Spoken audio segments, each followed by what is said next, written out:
Apa itu mahasiswa?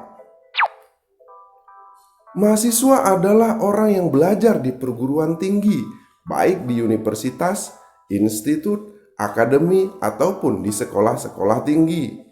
Namun, lebih daripada itu, gelar mahasiswa merupakan kebanggaan sekaligus tantangan, karena sesungguhnya mahasiswa adalah seorang agen pembawa perubahan, yakni menjadi seorang yang dapat memberikan solusi bagi permasalahan yang dihadapi oleh suatu masyarakat, bangsa di berbagai belahan dunia. Lantas, apa dan bagaimana peran dan fungsi mahasiswa? 1. Sebagai agen of change, yakni seseorang yang memiliki fungsi dan tugas merencanakan pembangunan atau merumuskan kembali tujuan-tujuan dan juga memusatkan kembali perhatiannya pada situasi-situasi yang bermasalah serta berupaya mencari solusi yang inovatif untuk mengatasinya permasalahan yang dihadapi.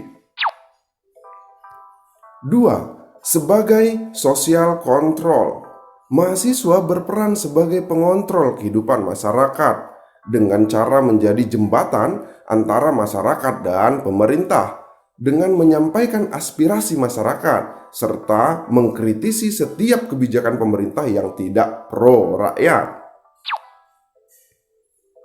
3. Sebagai iron stock, yaitu mahasiswa yang diharapkan menjadi manusia-manusia yang tangguh, yang memiliki kemampuan dan akhlak mulia, yang nantinya dapat menggantikan generasi-generasi sebelumnya.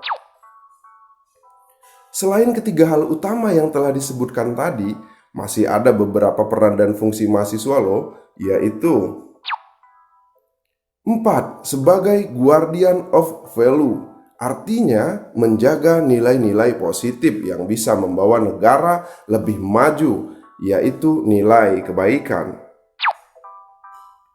5. Sebagai moral force, mahasiswa berperan sebagai kekuatan moral, yakni mahasiswa harus mempunyai acuan dasar dalam berperilaku, seperti memiliki pola pikir, pola sikap, dan pola tindak yang mencerminkan adanya moral yang baik pada dirinya.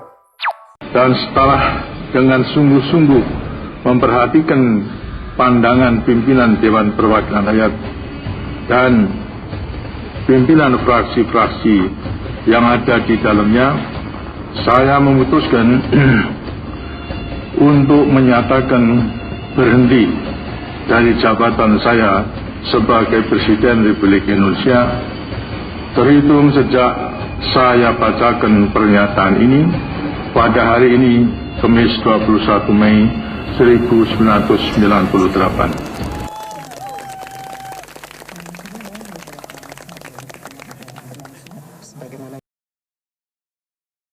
Dalam menyuarakan suara dan aspirasinya, mahasiswa akan lebih nothing to lose daripada seseorang yang memiliki resiko kehilangan pekerjaan dan jabatan. Inilah yang membedakan aksi mahasiswa dengan aksi buruh.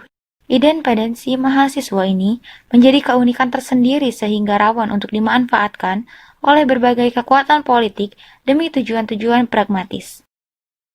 Di tahun 1998, tampaklah munculnya keberagaman kelompok aksi mahasiswa yang kritis. Faktanya, tampak bahwa mahasiswa pada penghujung akhir dasawarsa ini telah menorehkan tinta emas, menghantarkan negeri ini memasuki era reformasi setelah sukses memaksakan pergantian rezim Orde Baru yang korup. Gerakan mahasiswa 1998 adalah pemberontakan intelektual yang paling dramatis dan otentik dalam sejarah Indonesia. Karena mahasiswa mampu mematahkan mitologi politik bahwa gerakan mahasiswa adalah aliran, bahkan dukungan militer yang pernah terjadi pada tahun 1966. Pada tahun 1966, militer mendorong, mendukung, dan memanfaatkan gerakan mahasiswa untuk membubarkan PKI dan menjatuhkan rezim Soeharto.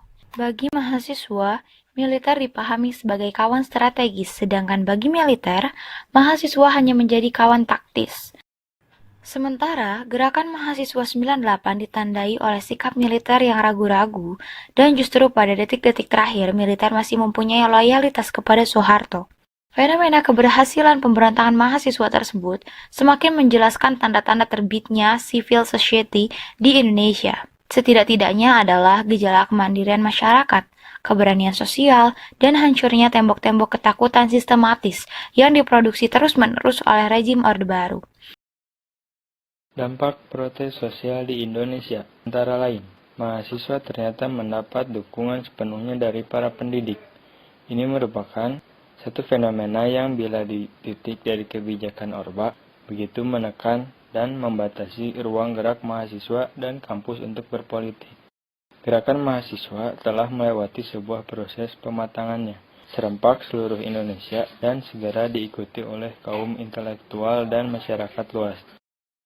Mahasiswa dan kaum intelektual berhasil melakukan transformasi gerakan moral ke gerakan sosial lebih luas. Akibatnya mereka berhasil mempengaruhi perubahan politik di Indonesia, yang ditandai dengan lengsernya Soeharto yang berkuasa selama 32 tahun di Indonesia. Di Indonesia yang plural, berbagai kelompok mahasiswa bersatu dalam menggulirkan satu tujuan bersama, yakni reformasi total yang harus diawali dengan suksesi kepemimpinan nasional.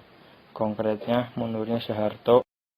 Namun, satu hal yang memprihatinkan, keberhasilan gerakan mahasiswa lantas dimanfaatkan oleh kepentingan politik masing-masing. Terlepas dari situ, Jatuhnya Soeharto hanyalah salah satu hasil dari gerakan reformasi yang dimonitori oleh mahasiswa. Karena mahasiswa adalah gerakan sistematis untuk menata sistem politik yang demokratis, sistem ekonomi yang adil dan merata, sistem hukum yang tegak, lurus, dan mengayomi, dan sistem kebudayaan yang bebas, dewasa, dan matang. Akhirnya, jatuhnya rezim Soeharto hanya pintu awal untuk menata sistem sosial. Kekokohan sistem ini yang akan menjadikan berbagai ragam operasi kekuatan politik, ekonomi, dan hukum yang berjalan secara institusional dan bukan personal.